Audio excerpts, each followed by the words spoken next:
Namasté. Jeudi 19 mars 2026, bienvenue au Népal, bienvenue au Parc National de Bardia et plus précisément, bienvenue Bardia Riverside Lodge. Resort.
On va expliquer comment on a passé la frontière terrestre depuis l'Inde. On est parti donc il y a 2 jours, on est parti de New Delhi.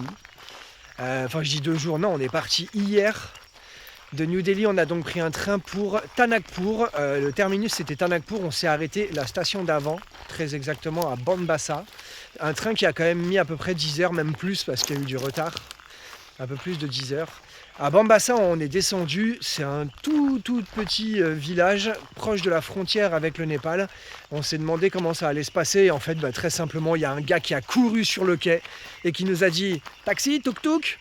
On lui a dit « Ouais, ok, on veut juste aller à la frontière, pas de problème. » Il nous a, en gros, ça nous a coûté 300 roupies. On s'est donc embarqué sur un tuk-tuk qui nous a amené à la frontière. On a passé d'abord le checkpoint au niveau de la frontière indienne. Ça a duré franchement 5 minutes. Même pas, avec les passeports et tout. Il a checké les passeports, il nous a dit vous êtes... Il a checké les passeports, il nous a pris une photo et ensuite voilà, il nous a laissé passer. Après par contre, il y a eu un checkpoint militaire. Alors là, on n'a pas compris, on a attendu bien 20-25 minutes dans une tente avec un gars qui prenait son temps. Ouais, qui faisait les registres papier. Ouais, je sais pas trop ce qu'il faisait, mais franchement, ça a mis du temps. Ça, c'était encore officiellement en Inde. Ensuite, on a donc passé officiellement la frontière. On s'est retrouvé. Tiens, je vous montre rapidement une petite image. Le poste frontière népalais, c'était quelque chose. Hein. On se serait cru franchement dans une maison de campagne. Et du coup, là, par contre, pareil, ça n'a pas duré trop longtemps. 15, ouais, même pas 10-15 minutes. J'avais pré-rempli, il faut pré-remplir avant d'arriver au Népal la demande de visa, d'immigration. C'est un document très rapide à faire sur internet. Et voilà, il a checké les passeports, il a collé le visa. On a dû payer donc 30 $ par visa, par personne. Et nous voici donc rentrés au Népal. On est arrivé. Alors chérie, je vais avoir besoin de toi pour le nom de la ville. Mahendranagar. Mahendranagar. Tiens, je monte quand même une carte aussi pour le trajet qu'on a fait. Mahendranagar, en gros, on a pris une chambre d'hôtel ici parce qu'après le trajet de train, on voulait quand même se reposer. On a bien fait. C'était très très confortable, même limite. Super l'hôtel. Ouais, franchement, même limite un peu luxe. Super. Mais c'était trop cool. Le luxe népalais. À combien? 20 € la nuit? 27 € la nuit. Voilà, ça va. Franchement, c'est tout à fait raisonnable. On a 2 lits. on en a profité pour prendre, alors on voulait prendre une carte SIM, mais franchement j'ai regardé sur internet et en fait j'ai acheté tout simplement une eSIM de Ncell. Ne surtout pas acheter de eSIM avec des grosses compagnies qu'on a en France, etc. Il faut prendre la compagnie directement locale, la compagnie népalaise Ncell. Et pour faire simple, j'en suis, alors attends, si je dis pas de bêtises, 7 € et quelques pour 15 jours avec data illimitée. Franchement, c'est le top. Data illimitée. Ouais, en fait, alors j'ai vérifié, c'est data illimitée, mais au-delà de 25 gigas, le débit descend. Voilà, c'est juste ça. Ouais, c'est comme Obidji en fait. Ouais, enfin, c'est quand même bien moins cher que Japon. Obidji.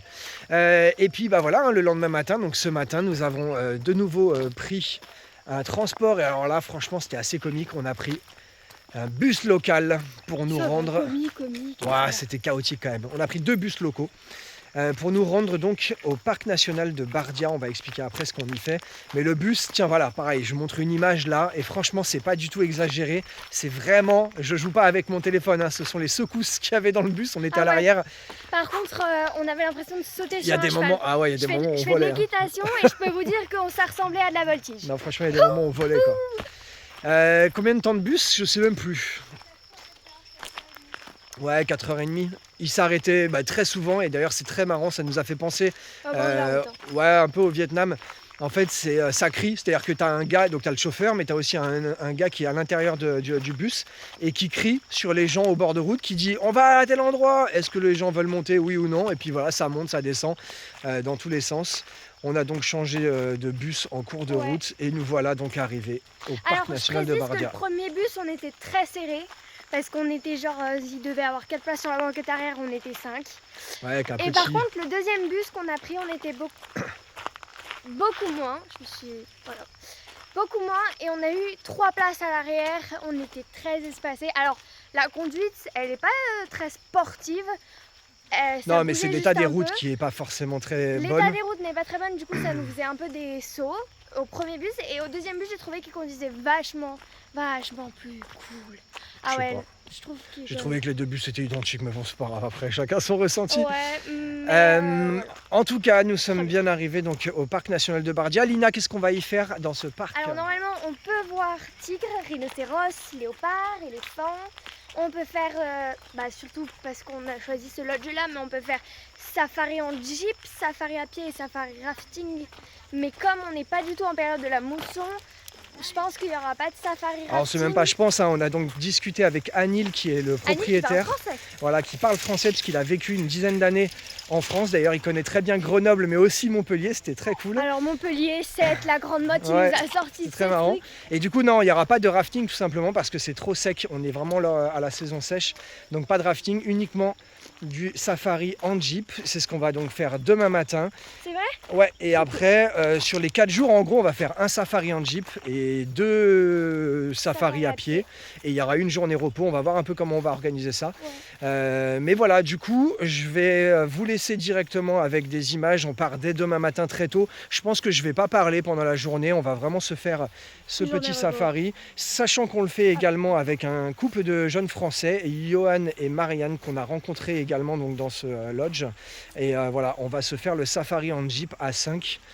Est-ce que tu veux rajouter autre chose avant? Apparemment dans ce lodge on mange très très bien. Ah oui, on verra ça ce soir. Alors on a vu qu'il y avait des trucs, ils ont l'air trop bons.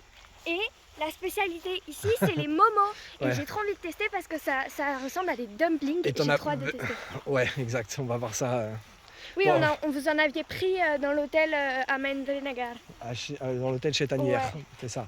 Et c'était bon, mais c'était piquant. Toi, c'était piquant. Bon, enfin bref, ça, on verra ça. C'est parti. Hein. Voilà, on vous laisse avec les images. À bientôt. À bientôt. Finalement, changement de programme. Quand j'ai commencé à faire le montage de cette vidéo, je me suis rendu compte qu'elle allait être très très longue. Je voulais en faire qu'une seule. Et du coup, je vais la couper en 2. Je vais vous laisser simplement avec cette petite vidéo de même pas un quart d'heure. Ça fera l'objet en gros d'une vidéo sur le passage de la frontière entre le Népal et l'Inde. Je me suis dit que ça pouvait peut-être intéresser des gens qui, comme nous, souhaiteraient passer la frontière à pied. Et puis voilà, ça fait aussi une petite vidéo promo. Je me suis dit que c'était un petit clin d'œil sympa pour Anil, une petite vidéo promo pour le Bardia Riverside Lodge. Et la prochaine vidéo, j'espère, arrive très rapidement pour vous montrer en gros les safaris qu'on a pu réaliser ici dans le parc national de Bardia. Sachant qu'en gros, contrairement à ce que j'ai dit tout à l'heure, en tout cas au début de la vidéo, on a finalement fait 2 safaris en jeep et un seul safari à pied. On a vu beaucoup d'animaux, je dis pas lesquels. Et puis voilà, j'espère que cette vidéo-là vous a plu et j'espère que la prochaine vous plaira encore plus. Nous, en tout cas, on s'est régalé ici. Et vraiment, dernier petit coup de publicité pour le Bardia Riverside Lodge. Vous voyez là où je me situe. Franchement, le cadre est trop bien. Lina, tu fais un petit coucou? Lina, elle est en train de faire ses devoirs. Ici, tranquillement. Et voilà, et en plus, on est tout seul. Alors c'est malheureusement pas encore, c'est le début de la saison touristique, je comprends pas trop comment ça fonctionne au Népal. A priori c'est le début de la saison touristique, mais en tout cas là il n'y a personne. On a juste croisé donc un couple de Français avec qui on a fait le premier safari. On a fait le safari à pied avec une jeune Italienne qui était là, mais à part eux, vraiment personne. Là tous les lodges sont vides je crois. Il y avait des gens hier, ouais, il y avait des Népalais, mais qui fêtait on ne sait pas trop quoi. Bon allez, je vous laisse avec cette vidéo et on se retrouve très rapidement pour la prochaine. Ciao.